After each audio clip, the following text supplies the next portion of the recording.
तर मित्रांनो नमस्कार. मी संदीप तुमचं माझ्या या मराठी सरळ मंत्रा चॅनलमध्ये अगदी मनापासून स्वागत करतो. तर ठरलं तर मग या मालिकेच्या 23 डिसेंबरच्या भागात काय घडलं ते आपण जाणून घेऊया. पण त्याआधी तुम्ही तर चॅनल नवीन असाल तर चॅनल सबस्क्राईब करायला विसरू नका. चला तर मागचा भाग सुरू करूया.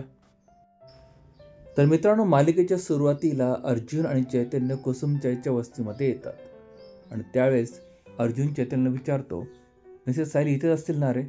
मग चैतन्य त्याला म्हणतो, इथेच असणार, नाही तर मग कुठे जाणार त्या? म्हणून मग दोघेही चालू लागतात. आणि बरं का मित्रांनो, कुसुमताईच्या घरी जाता जाता अर्जुनला पूर्णाजी कल्पना दोघांना जे बोलले, वाईट साईड जे बोलले ते आठवत असतं. आणि तेही आठवतं ज्यामध्ये कल्पनाने हाताला धरून साईला घराच्या बाहेर काढलं असतं. ते आठवून अर्जुन अस्वस्थ होतो आणि कुसुमताईच्या घराकडे जायला लागतो. इकडे मात्र कुसुमताईच्या घरामध्ये काय झालं असतं आपल्याला माहिती आहे की मधुभाऊंनी सायलीच्या गळ्यातलं मंगळसूत्र काढायचा प्रयत्न केला होता आणि दोघांच्या झटापटीमध्ये ते मंगळसूत्र तुटलं. आणि हे बघून सायली पार बेशुद्ध पडली असते आणि कुसुमताई तिला उठवायचा प्रयत्न करत असते की सायली उठ, सायली उठ. तिच्या चेहऱ्यावर पाणी मारत असते पण सायली काही उठत नसते.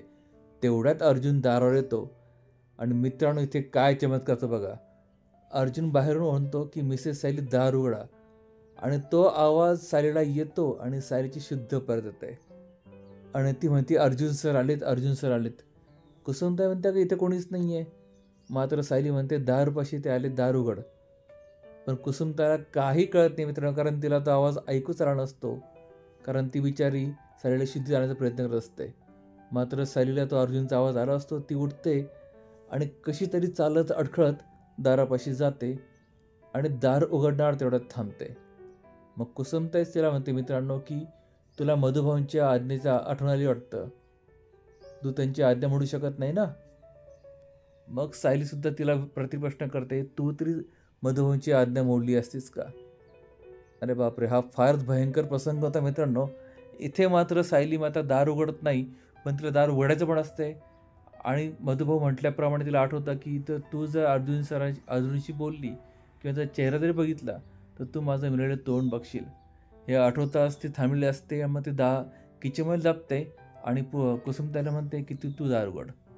मग कुसुमताई जाते, दार उघडते. बाहेर अर्जुन असतो आणि तो दार उघडल्यानंतर एवढा खुश होतो आणि तो पहिला प्रश्न विचारतो, मिसेस सायली कुठे आहेत? आता आपल्याला माहिती आहे की सायली इथेच आहे, पण त्याला अजून डाऊट आहे ना. मग तो कुसुमताईला विचारतो की सायली इथेच आहे का? मग कुसुमताई हो म्हणते आणि मग तो त्यांना बाहेर बोलव ना, मला त्यांची बोलायचं आहे. पण सायली आपल्याला माहिती आहे मधुभाऊंची आज्ञा अडकली आहे, ती काय बाहेर येत नाही. मग तेवढं कुसुमताईच म्हणते, तुम्ही प्लीज इथून निघून जा. मधुभाऊ जर तर फार चिडतील आणि आम्हाला त्यांना त्रास झालेला बघवत नाही आणि त्यांना अजून त्रास व्हायला नको, म्हणून मी तुम्हाला रिक्वेस्ट करते की तुम्ही इथून निघून जा. मात्र अर्जुन हट्टाला पेटत असतो. तो म्हणतो नाही, जोपर्यंत मी मिसेस आईशी बोलत नाही, त्यांना बघत नाही, तोपर्यंत मी इथून कुठेही जाणार नाही. त्या बऱ्या आहेत ना, त्या ठीक आहेत ना? मी त्यांना किती कॉल केले तरी माझा एकही कॉल उचलला नाही आणि नंतर त्यांचा फोन स्विच ऑफ यायला लागला. त्यांना काही झालं तर नाही ना? हे अर्जुन कुसुमताईला विचारत असतो आणि ते सायली ऐकत असतं किचनमध्ये आणि ती बिचारी हमसून हमसून रडत असते आणि रडता रडता अर्जुनला ती दिसते.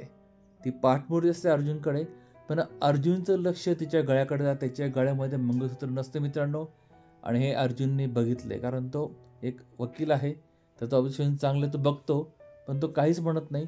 कुसुमताईला म्हणतो की मिसेस आली घरामध्येच आहे, किचनमध्ये आहेत, त्यांना प्लीज बाहेर बोलवा, त्यांना मला त्यांच्याशी खूप महत्त्वाचं बोलायचं आहे. आता मला इथे काय वाटलं मित्रांनो की अर्जुन इथेच सांगून टाकावं की मिसेस सायली, माझं तुमचं खूप प्रेम आहे, मी तुमच्याशिवाय राहू शकत नाही, मला तुमची गरज आहे. पण असं काही म्हणत नाही. शेवटी लेखक आहेत ते काय एवढं लवकर त्यांचं प्रेम काय एक्सप्रेस करू देणार नाही. तो मात्र अर्जुन कुसुमताईला विनंती करतो की मिसेस सायलीला बाहेर या, मिसेस सायली बाहेर यायला सांगा, मी त्यांना बघितलं आहे. पण कुसुमताई त्या दोघांनाच रिक्वेस्ट करते की मधुभाऊच्या आत तुम्ही इथून निघून जा. मात्र तिचं अर्जुन काहीही ऐकत नाही मित्रांनो आणि तो म्हणतो नाही, मला त्यांच्याशी बोलायचं आहे आणि मी घरामध्ये येतोय. आणि तो जसा घरामध्ये पाय ठेवणार तेवढ्यात तिकडनं मधुभाऊ ओढतात, थांब. म्हणजे मधुभाऊंची एंट्री अगदी वेळेवर झाली मित्रांनो इथे. मग ते अर्जुनला ओढून म्हणतात, तू थांब, तू घरामध्ये एकही पाऊल ठेवायचं नाहीस. मग ते अर्जुन लिहून त्याला झापायला लागतात. तुम्हाला काही लाज लज्जा शर्म आहे का नाही? किती निर्लज्ज झालेत तुम्ही. आणि तुला अरे तुरे करतात अर्जुनला ते. बाप रे बाप. ज्या अर्जुनमुळे ते स्वतः बाहेर आले, जामिनावर सुटलेत, त्याचे उपकार सोडून दिले, ते अरेतुरे करतात त्याला अक्षरशः.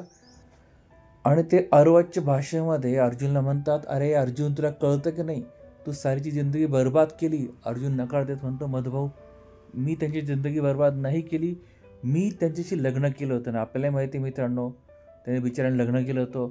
तो म्हणतो, मला वेळ द्या, मला तुम्हाला सगळं समजून सांगता येईल, मला घरात येऊ द्या.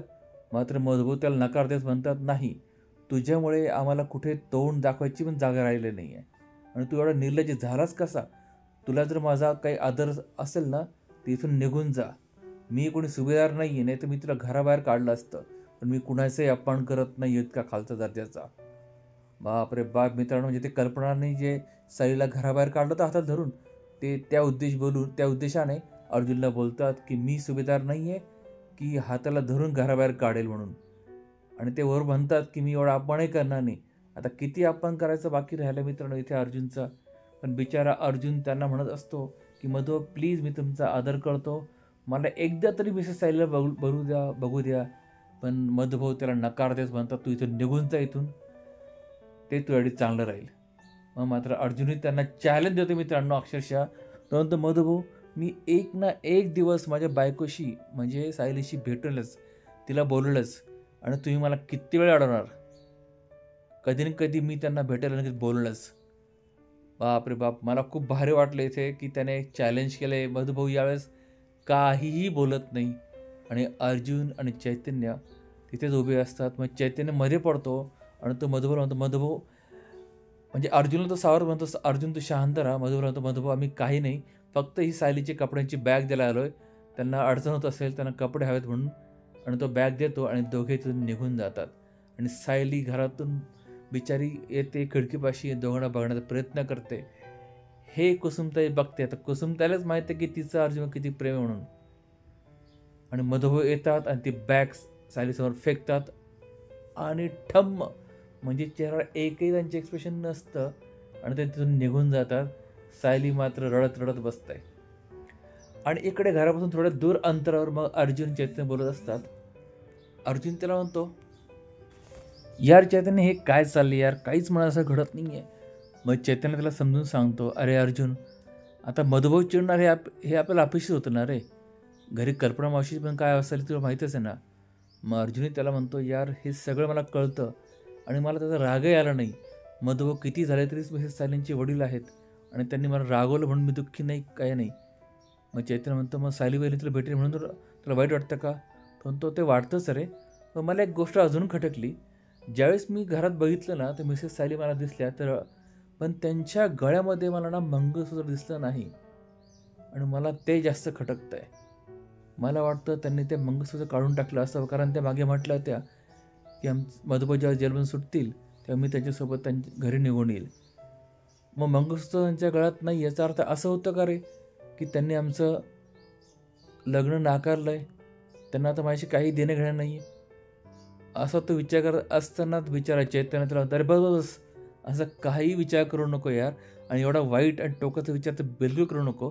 तू एक काम कर, तू म्हटलास ना त्यांना भेटशील, तू जेव्हा भेटशील ना त्यांना समोर विचार की तुम्ही मंगळसूत्र का काढलं आहे. कारण मला थोडं वाटतं आहे, पण मला वाटत नाही की सायली असं करेल म्हणून. अर्जुनही म्हणतो, हो यार, मी जेवढा मिसेस सायली ओळखतो ना, तर मला त्यांच्यावर एवढा विश्वास आहे की ते असं काहीही करणार नाही. पण त्यांनी असं का केलं असं मला ते जाणून घ्यायचं आहे.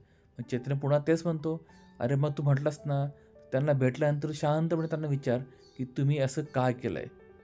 मग अर्जुन म्हणतो, हो, मी त्यांना भेटणार म्हणजे भेटणारच.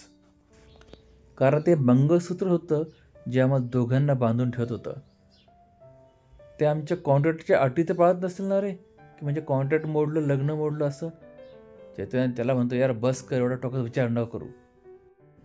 आणि मित्रांनो बरं का, एवढं सगळं इकडे चाललं आहे आणि तिकडे मात्र ती प्रिया उर्फ तन्वी, जी की नाराजमध्ये झाली यांच्या दोघांच्यामध्ये, तिचं काहीतरी वेगळंच चाललं आहे.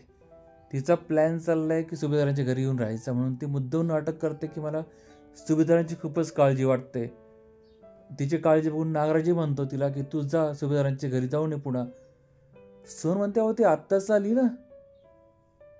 मग नागर म्हणतो, म्हणून काय झालं, तिला बिचारा किती काळजी वाटते सुभेदारांची, सुभेदारांना धीर द्यायला कोणतरी पाहिजे ना.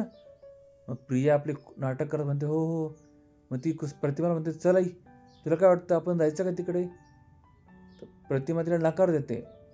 मग मात्र नागराज म्हणतो अगं तू नुसतं जाऊ नको, मला तर वाटतं तिथे जाऊनच राहा तू. मग प्रतिमाच तिला म्हणते एक काम कर तन्वी, तू ना तुझ्या बाबांना विचार आणि ते जर म्हटले तर मग तेच जा. मात्र नागराज काय म्हणतो अगं वहिनी दादाला काय विचारायचं आहे? दादा जरी असताना इथे त्याला आपण विचारलं असतं तो आनंदाने म्हटलं असता, कारण त्यालाही आवडलं असतं की सुभेदार एवढे संकट काळामध्ये आपल्या घरातल्या कोणीतरी त्यांना मदत करते म्हणून. आणि बिचारी प्रतिमा या वाक्याला भुलते.